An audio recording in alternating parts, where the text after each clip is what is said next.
श्रीमती नवनीत राणा जी। बहुत बहुत धन्यवाद अध्यक्ष महोदय। आज पंतप्रधान जी का जन्मदिन है तो उन्हें बहुत सारी ढेरों सारी बधाई देते हुए विदर्भ के तरफ से और अमरावती जिले के तरफ से सभी नागरिक के तरफ से आज कृषि उत्पादन बाजार समिति के बाहर किसानों को जो फसल बोने का बेचने की अनुमति जो दी गई है उसका हम सभी स्वागत करते हैं, स्वागत करना भी चाहिए। पर जब किसानों की फसल बोते हैं तो उसी समय उसका फसल का मूल्य तय करना चाहिए जिसमें गीला, दुष्काल, सूखा, बाढ़ आने पर, तूफान आने पर उनके किसानों को नुकसान होता है तथा उनको बीमे का मूल्य भी नहीं मिल पाता है। इसलिए बुआई से लेकर कटाई तक उसका भाव 1.5 गुना मिलना चाहिए तथा देश के किसान सही मायने में और मजबूत हो पाएंगे। और मैं मंत्री महोदय से और एक विनंती भी करती हूँ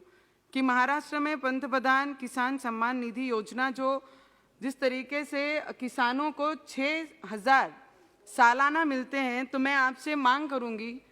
कि जिस तरीके की नई शुरुआत किसानों के लिए पंतप्रधान जी ने पूरे देश में किसानों के लिए की है, तो 6,000 सालाना ना देते हुए आज उनका जन्मदिन है तो महाराष्ट्र की किसानों की तरफ से मैं मांग करूंगी कि उन्हें 12,000 रुपया सालाना दिया जाए। तो 6,000 से हमारे दादा ने बोला है कि 6,000 से क्या होता है, हमारे बंगाल में कुछ भी नहीं मिलता। तो मैं बोलती हूँ कुछ नहीं से 6,000 बहुत अच्छा है, 6 से 12,000 तो और भी अच्छा है, इसलिए 12,000 मिलना चाहिए। और जिस तरीके से प्याज पे अध्यक्ष महोदय हमारी दुखती रग है, ये हमारे महाराष्ट्र में किसान मतलब हमारी जान है, तो उसके विषय पे बात करने के लिए 1 मिनट जरूर है, इंडिपेंडेंट है तो 1 मिनट से ज़्यादा थोड़ा सा दे दीजिए। प्याज का जो एक्सपोर्ट जिस तरीके से बैन किया गया है कुछ दिनों से, तो मैं आपसे आग्रह करूंगी, विनंती करूंगी का इसे ओपन करते हुए अगर भाव ब्याज का बड़ा है तो वो किसानों को डायरेक्टली फायदा होगा। तो किसान को अगर फायदा होता है तो ये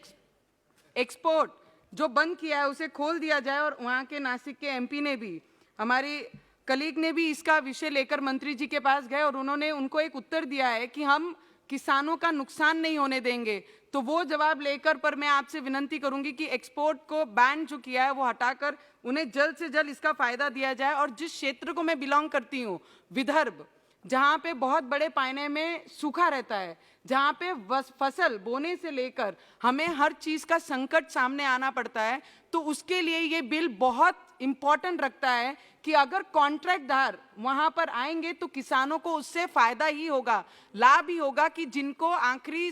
साल में खत्म होने तक उनके हाथ में कुछ नहीं मिलता, तो ऐसे सूखा जहां पर रहता है उन किसानों को इससे बहुत बड़ा फायदा मिल सकता है। तो मैं आपसे विनंती करूंगी 1 मिनट आखिरी का,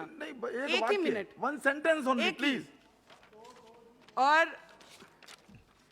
महाराष्ट्र में महाबीज के माध्यम से किसानों को 90% बीज के खत नकली दिए गए हैं, जिससे बहुत बड़े प्रमाण में हमारे महाराष्ट्र के किसानों को बहुत बड़ा नुकसान हुआ है। तो ऐसी कंपनियों पर, ऐसे लोगों पे इमीडिएट कार्रवाई की जाए, उसके लिए मैं आपसे विनंती करूंगी। और महाराष्ट्र की जो सरकार है, जो हमारे सीएम साहब हैं, गोंदिया, भंडारा, चंद्रपुर में जिस तरीके से बाढ़ आई है, उस क्षेत्र में हमारी महाराष्ट्र की सरकार वहां पर कमेटी शेतकरियों की भेजती नहीं है, पर केंद्र सरकार उसकी दखल लेती है और केंद्र से वहां पर कमेटी जाकर वो किसानों की विचार पूछ करती है। तो मुझे लगता है कि केंद्र का और मंत्री का हमने अभिनंदन कर प्रारंभ करें प्लीज।